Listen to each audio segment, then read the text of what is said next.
Hey, it's Kley. Hope you guys are doing well. Welcome to another video. This is going to be an exploration of treble bleed circuits in this guitar. This is a parts tele style that I've built. I've got a single coil Strat style in the neck, and then a P90 in the bridge, single volume, and a Les Paul style three-way switch. Pretty basic guitar.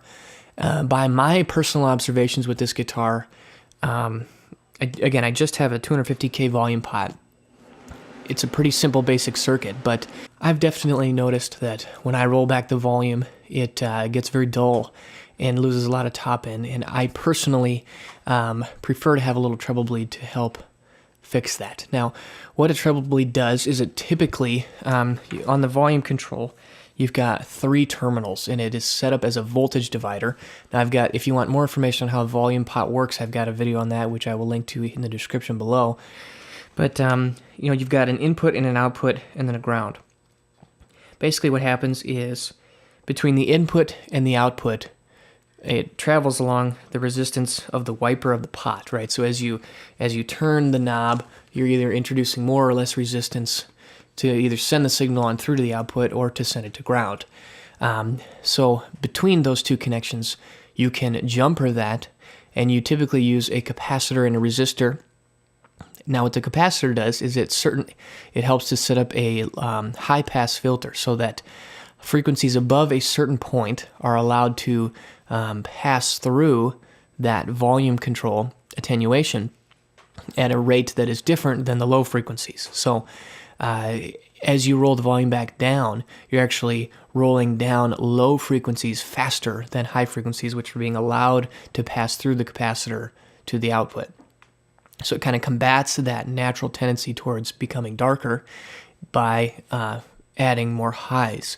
So as you roll the volume back down to maybe 3 or so, you're getting a lot of high-end content that's being allowed to pass through, whereas a lot of the low-end content is being filtered to ground. Now, the reason that you often add a resistor alongside with that is if you just have a capacitor, it can probably go too far in the opposite direction, where as you roll down to about 2 or 3, the signal becomes painfully bright. So the resistor helps to kind of smooth out and match the transition to what you want it to be.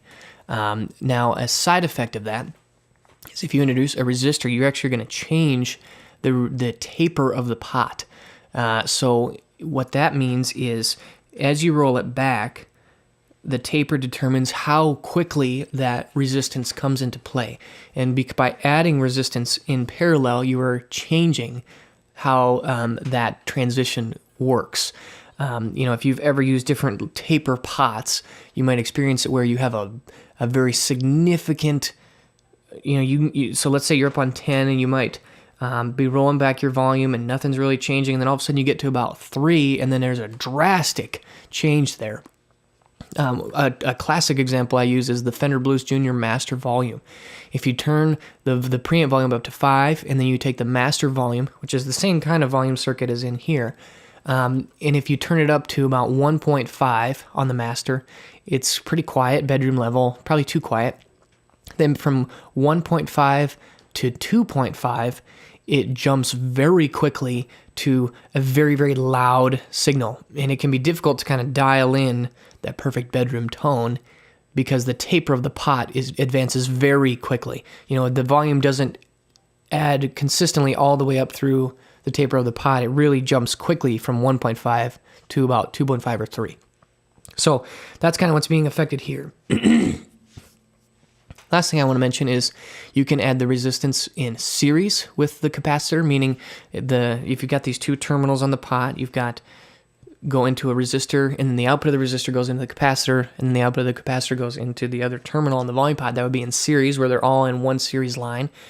Or in parallel means that both the resistor and capacitor are connected to both of the inputs on the pot.